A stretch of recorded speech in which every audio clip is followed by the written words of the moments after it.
The journey of being an entrepreneur has been the hardest thing I've ever done in my life. To be in a position now where I know that we're able to employ people and also able to do the high quality impact work we do is so fulfilling for myself. Back in 2008, after I'd graduated from university, I decided to move to South Korea to teach English. And while I was there was this incredible opportunity to take a day trip into North Korea. To sum it up really quickly, it was the most bizarre experience of my life. I was more disappointed than informed, and so I decided to go onto Google and I typed in, "What the heck is North Korea?" And what I learned horrified me. This was a country where there were hundreds of thousands of people in concentration camps, that millions of people have starved to death from a famine, that it was illegal to leave the country, that people didn't have access to cell phones or the internet.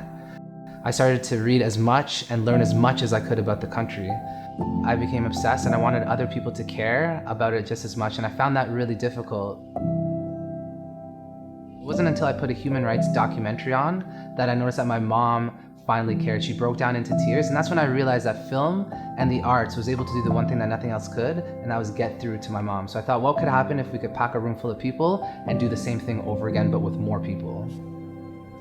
So in 2012, some friends and I came together and we launched a Human Rights Film Festival. Our programming grew. We introduced a brand new podcast. We introduced a arts and social justice training program for youth.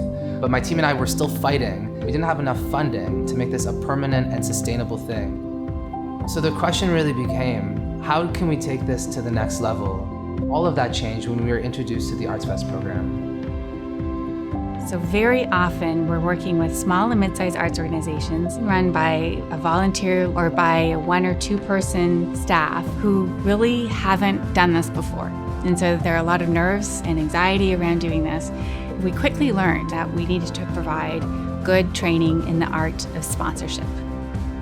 ArtsVest is a matching incentive tool, but it also provides the training that our arts organizations need to effectively approach the business community with a partnership plan. We are seeing so much success from arts leaders who have never done this before. We are extremely grateful for the ArtsVest program as it has helped us build our own skills in sponsorship. It was great to hear from experts in the sector and what has worked for them. Nous avons pu échanger avec plusieurs différentes personnes de différentes régions. They've been able to bring more of a business sensibility to how arts and culture initiatives can attract sponsors and partners that may not otherwise have thought to invest in arts and culture initiatives. You learn about budget cycles, you learn about differentiation, you learn about why organizations buy sponsorships from different groups.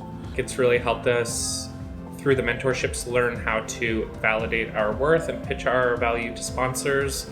It has helped boost morale with the company as well, in terms of defining what it is we do.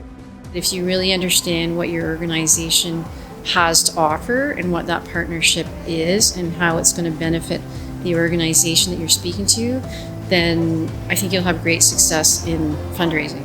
On encourage tout le monde de participer à ce programme dans le futur. Ça fait vraiment une grande différence au niveau de notre capacité organisationnelle et de levée de fonds. Without ArtsVest, we would still be a small grassroots organization. They've been able to help support us to get from a place that was earning $43,000 in 2016 to $100,000 in 2017 to over $200,000 in 2018, and we're on pace this year to hit close to $500,000. To be here now and to know that our work is not just changing people's lives, but it's helping provide a really important space for some of our world's most underserved people to express their stories, means everything to me, not just as an arts worker, not just as a human rights activist, but an ally as well. In many ways, it's like a life's mission realized.